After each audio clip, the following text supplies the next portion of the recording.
You don't belong in this room, Cassandra. You got your pathetic divorce settlement years ago. Now run along and let the real family celebrate. My former sister-in-law, Heather, spat the words at me, loud enough to stop the circulating champagne service. Every eye in the crowded, gilded ballroom turned toward me. The unwanted ex-wife, standing on the fringes of the perfect high society wedding. The public humiliation was immediate, sharp, and precisely what they had planned for their final spectacle. I felt the familiar burn of shame on my cheeks, but beneath it, a cold, focused clarity settled over me. They wanted tears. They were going to get liquidation. My name is Cassandra Hayes. I'm 33 years old, and I run a specialized financial forensics firm in Chicago called CipherTrace. I've spent the last 5 years building a reputation for being quiet, meticulous, and ruthlessly effective at tracing hidden assets, a skill developed largely out of necessity and fueled by years of resentment. The man getting married today, Thomas Sterling, 35, was my husband for 5 years and the central figure in the implosion of my world. The Sterlings, a dynasty built on old Chicago money, industrial logistics, and a suffocating culture of untouchable entitlement, never accepted me. I was the small-town scholarship girl from the Midwest who studied forensic accounting while they studied genealogy and leveraged debt. My father was a high school shop teacher. Their world was carved marble and private equity. The core of their contempt stemmed from the brutal divorce 4 years ago.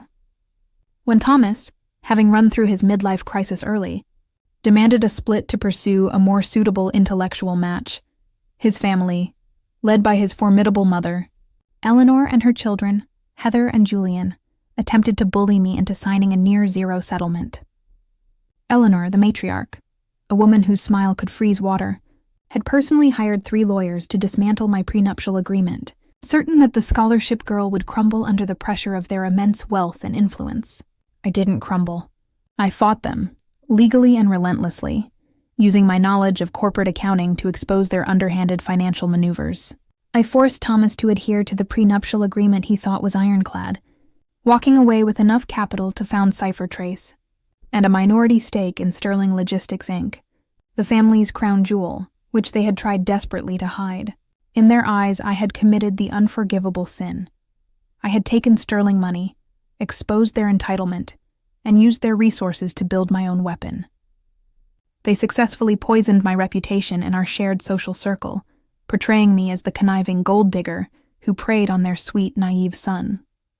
For 4 years, I was the cautionary tale whispered at every Chicago dinner party. Now, Thomas was marrying a woman named Lydia Maeve, a perfectly pedigreed heiress from a rival logistics family.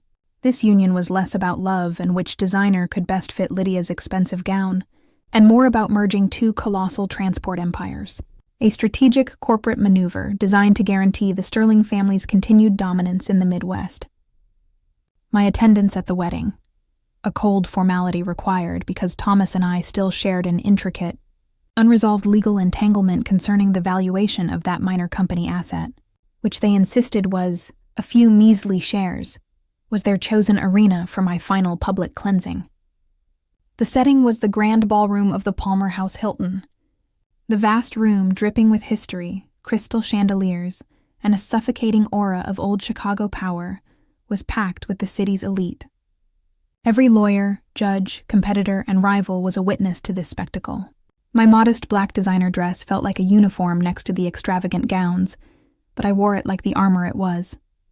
The abuse had been calculated and relentless all evening, a systematic attack designed to force my early, tearful exit. Eleanor, the matriarch, wearing a diamond necklace that could fund a small country, greeted me with a patronizing pat and a whispered warning that tasted of arsenic. "Don't let your eyes wander to the open bar, dear. We know how you operate. We've replaced the silverware with plastic tonight, just in case." Julian, Thomas's younger brother, ensured every high-powered individual near me heard him remark, "Look, Thomas, our little gold digger came for the appetizer course. Hope she doesn't try to leave with the silverware this time. She's probably charting the most efficient escape routes in case security gets curious about her shady little startup." I maintained a tight, practiced smile, letting the humiliation wash over me. The years of therapy allowing me to detach and observe the toxicity with professional distance. Reacting would only grant them the validation they craved. But Heather's direct public assault was the final line I allowed to be crossed. "You don't belong here, Cassandra," she repeated, gesturing dismissively toward the entrance. "The time for scavenging is over. Find a nice, simple man and let the grown-ups handle the real assets." The crowd held its breath, waiting for my inevitable, tearful retreat. "You're right, Heather," I replied, my voice clear, steady, and utterly devoid of the emotion she sought, cutting through the thick silence like a scalpel. "The time for scavenging is definitely over." I gave her a polite, cold smile that didn't reach my eyes. But I didn't come for the appetizers. I came for the main course. The Sterling family had no idea that for the past 2 years, I hadn't just been running a successful financial forensics firm. I had been working on the most complex international corporate investigation of my career, one that targeted my ex-husband's family. My last shared asset with Thomas was that minority stake in Sterling Logistics, Inc., the family's crown jewel, which they had dismissed as pennies. Thomas had promised me the stake during the divorce settlement, but Eleanor, the master manipulator, had engineered a labyrinthine corporate structure to keep the shares tied up in endless legal escrow, certain I would eventually run out of patience, capital, and the sheer audacity to challenge them. They believed the stock was worthless to me, a paper liability, nothing more than a legal headache. But while they planned their strategic merger wedding, I had discovered something explosive about their supposed crown jewel. Through a contact at the U.S. Treasury, a former colleague from my corporate days who understood the nuances of my specialized skill set, I learned that Sterling Logistics, Inc., the company currently being merged with Lydia's family's firm, was not just profitable, it was secretly under intense private investigation by the Department of Justice, DOJ, for systematic violations of foreign trade embargoes, falsified import documentation, and potentially large-scale money laundering tied to its offshore holding companies in Panama and the Cayman Islands. This wasn't a minor infraction that could be settled with a fine. It was a crisis that, if exposed, could lead to the complete dissolution of the Sterling Empire and federal charges against the executive management, namely, Eleanor. I spent the last 6 months performing deep-dive forensic audits, accumulating undeniable evidence, meticulously mapping the entire web of deception, and documenting the exact, hidden paper trail that led directly to Eleanor's executive decisions and Thomas's rubber stamping. The wedding reception was about to begin, and the atmosphere was electric with false happiness and the scent of expensive, shallow triumph. Eleanor, having recovered her composure, made her way to the stage for the formal toasts, smiling a triumphant, icy smile. As she began her speech, a nauseating blend of corporate well-wishing, passive-aggressive accolades for Lydia's stability, and veiled contempt aimed directly at me, the unpredictable threat. My phone buzzed. It was my lead analyst, James, who had been waiting for my signal, the final confirmation that the documents were filed and non-retractable. The Sterling family believed the shares were locked up tight in escrow, safe from the hands of the gold digger. They had no idea that 3 weeks prior, using an obscure, overlooked corporate statute I had discovered during my divorce battle, a clause regarding contested assets and shareholder rights during executive transitions, I had successfully forced the escrow release, and that I was now the official owner of 15% of Sterling Logistics Inc.'s common stock. They also had no idea that based on my forensic findings, I had placed that stock into a single, devastatingly effective, and non-revocable legal trust, the Lydia Maeve Sterling Trust. Eleanor's voice boomed over the ballroom, echoing off the crystal and marble. "And now we welcome Lydia into our family, a true partner who brings not just grace, but the kind of stable, profitable assets that ensure our legacy remains impregnable against all external threats." Before she could finish her sentence, the grand ballroom doors swung open dramatically, and 2 figures entered, moving with an authority that dwarfed the wedding party. The first was a tall, stern man in a dark suit, Mr. Robert Fane, a renowned corporate lawyer from Washington, D.C., a man whose reputation preceded him like thunder, known to the Chicago elite as the executioner for his quiet finality in litigation. The second was a young woman, stylishly dressed, carrying a single unmarked manila envelope that looked dangerously significant. Fane strode purposefully onto the stage, completely ignoring the rushed security guards who attempted to intercept him, his gaze fixed on Eleanor. He reached the podium and calmly, deliberately placed his hand over Eleanor's microphone, cutting her off mid-sentence. Eleanor, livid and instantly recognizing the threat, hissed, "Who are you?" "This is a private event. Guards, remove this man immediately." Robert Fane, the executioner, looked out at the room, his voice calm, clear, and utterly lethal, amplified by the microphone that still hummed beneath his hand. "I apologize for the disruption. I am here as legal counsel for Ms. Cassandra Hayes," he said, gesturing with a simple nod toward me, standing by the bar. The entire room collectively held its breath, thousands of eyes turning to look at the gold digger, whose expression remained one of serene, professional calm. "I am here to execute a transfer and deliver a gift required by Ms. Hayes' recently established corporate trust." Heather screamed from her seat, her voice cracking with fury. "Get that gold digger out of here. This is a stunt. She's ruining the wedding, Eleanor. Stop her." Fane ignored her completely, treating her outburst as background noise, his attention focused solely on the bride. "Ms. Sterling," he addressed Lydia, who looked utterly confused and slightly terrified. "Ms. Hayes has transferred a significant asset to a non-revocable trust established in your name, the Lydia Maeve Sterling Trust." He nodded to his assistant, who walked up and handed the manila envelope directly to the bride. Lydia opened the envelope with trembling fingers, pulling out a single, neatly folded document. Her eyes scanned the first line, which contained the legal description of the asset, and her face went completely white with shock. She looked up, not at her new husband, Thomas, but at the suddenly crumbling facade of Eleanor. "Ms. Hayes," Fane continued, his voice ringing with absolute legal finality, "sends her best wishes for a prosperous marriage. This trust contains 25% of the common stock in Sterling Logistics, Inc., valued at approximately $180 million. A deafening silence enveloped the ballroom, broken only by the sharp intake of breath from dozens of financial executives. The Sterling family, Eleanor, Thomas, and Julian, looked like statues carved out of ice, utterly paralyzed by the magnitude of the number and the audacity of the gesture. Fane had used my small stake to leverage a strategic transfer that granted the bride a financial cushion far beyond her own already considerable wealth. "The terms of the trust are simple," Fane stated, his voice now dangerously soft, the sound of a closing trap. "The stock is fully non-transferable and remains solely in the name of Lydia Maeve Sterling, with 2 conditions attached." Eleanor found her voice, high-pitched and hysterical, the sound of a matriarch losing her dynasty. "This is insane. You can't just give away company stock. It's contested. It's an illegal transfer. It's fraud." Fane held up his hand again, silencing the matriarch effortlessly. "Condition 1.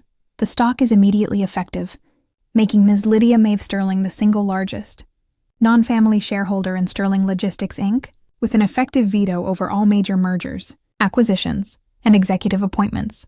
Lydia." The bride stared at the document, realizing she now held more individual power in the Sterling Empire than anyone but the matriarch herself, and potentially more legitimate authority than Thomas or Julian combined. She had been handed a crown of pure, unassailable financial power. "Condition 2, Fane concluded, delivering the final catastrophic twist with the absolute zero emotion of a judge reading a guilty verdict.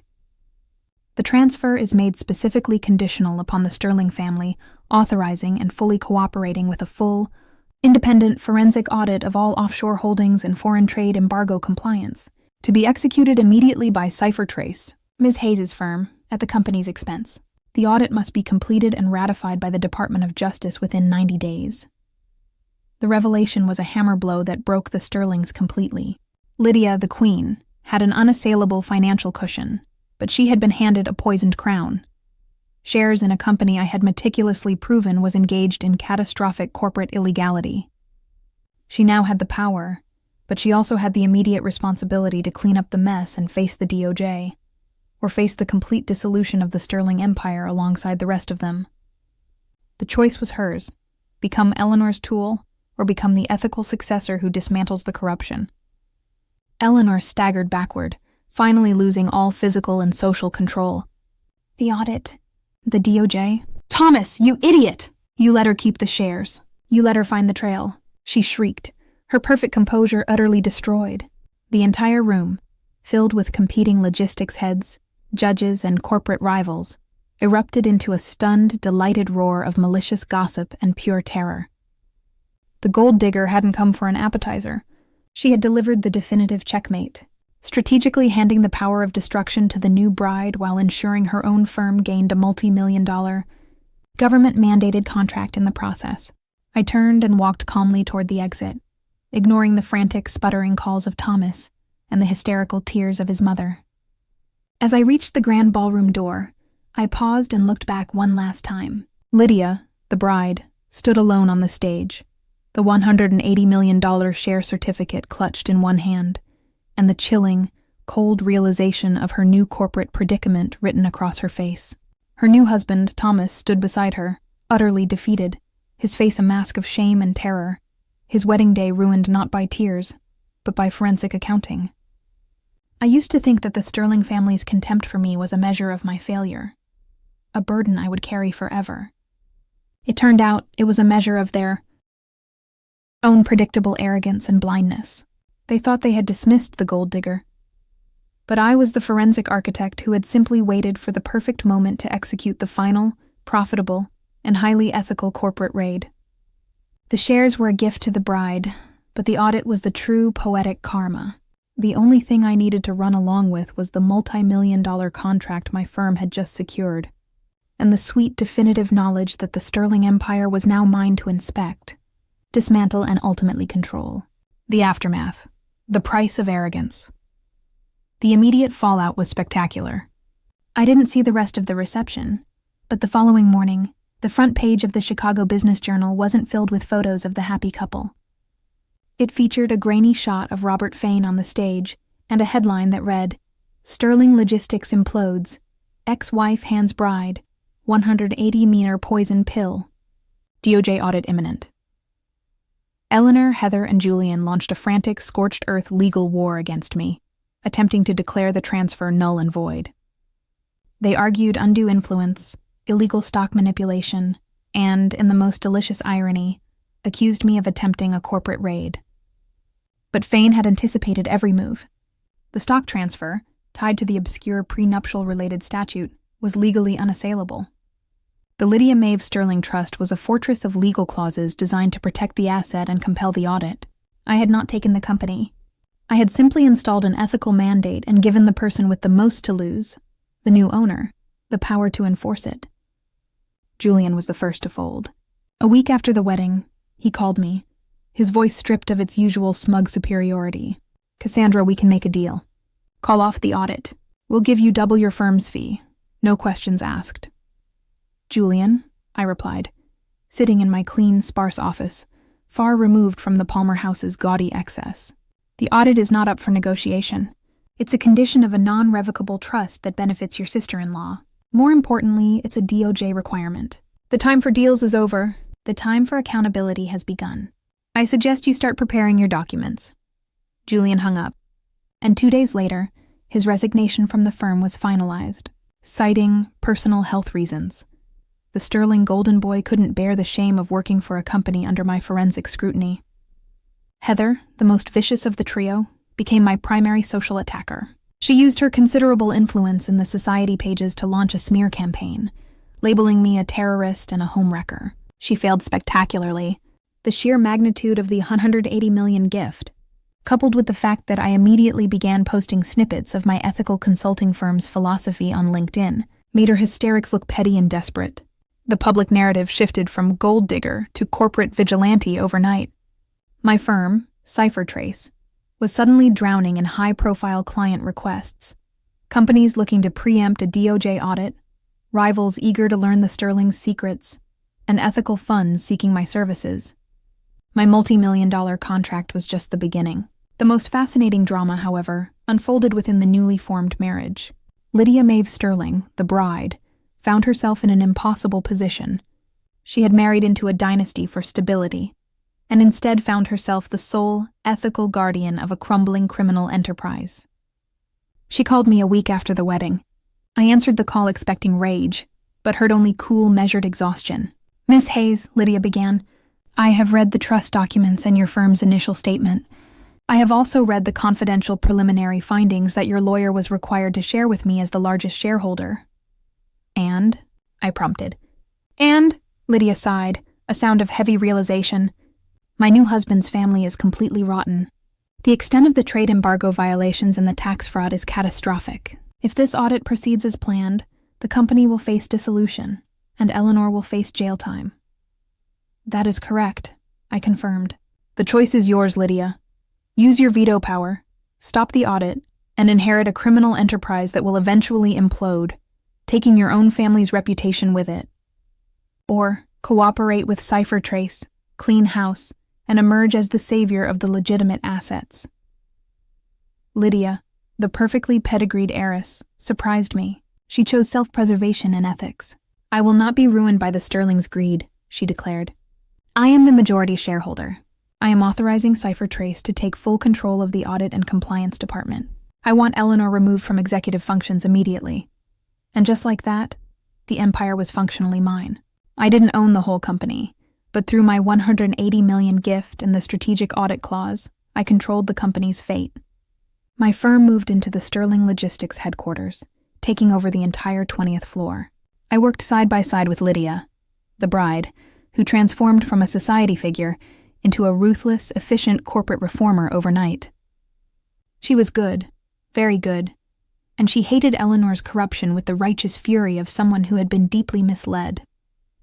Thomas, my ex-husband, became a pathetic shadow, stripped of his executive privileges, wandering the halls of his family's company as a powerless figurehead, forced to witness the meticulous surgical dismantling of his mother's life's work by his ex-wife. The humiliation was subtle, constant, and devastating. I didn't need to yell or scream. My presence and the sheer volume of boxes leaving the compliance department were enough. I never directly spoke to Eleanor, only communicating through Robert Fane. 3 months into the audit, facing irrefutable evidence, Eleanor was forced to resign all executive positions and was placed under house arrest by the DOJ. The woman who had laughed at me for being a scavenger and a gold digger was facing decades in federal prison, her assets frozen, and her legacy reduced to a criminal indictment. The Sterling name was irrevocably tarnished, but Lydia and I, the ex-wife and the bride, successfully managed to spin the narrative, rebranding the company as Sterling Logistics, reforged, a beacon of compliance and ethical transport. Lydia became the new CEO, and CipherTrace was installed as the long-term compliance oversight firm, a multi-year, multi-million-dollar contract that ensured my financial independence and professional dominance for the foreseeable future. The ultimate irony came 6 months after the wedding. Lydia filed for divorce from Thomas, citing his gross negligence in corporate oversight. Thomas, having lost his mother's protection, his corporate role, and his wife, was left with nothing but a small apartment and the crushing weight of his failure. Lydia, however, walked away from the marriage not only with her original family fortune intact, but as the CEO of a multi-billion-dollar compliant logistics company, still the sole beneficiary of my $180 million trust. The gold digger hadn't ruined the wedding. She had saved the company, rewarded the deserving party, and ensured the complete ethical ruin of her abusers. I never saw the Sterlings again, outside of court filings. They had taught me that in their world, money was the only true measure of worth. I simply showed them that my worth wasn't in the money I took, but in the financial truth I could uncover, package, and weaponize. I had walked into that reception expecting shame, but I left with the contract, the control, and the perfect, quiet satisfaction of an audit well done. The shares were a beautiful, devastating wedding gift, but the audit was the final word.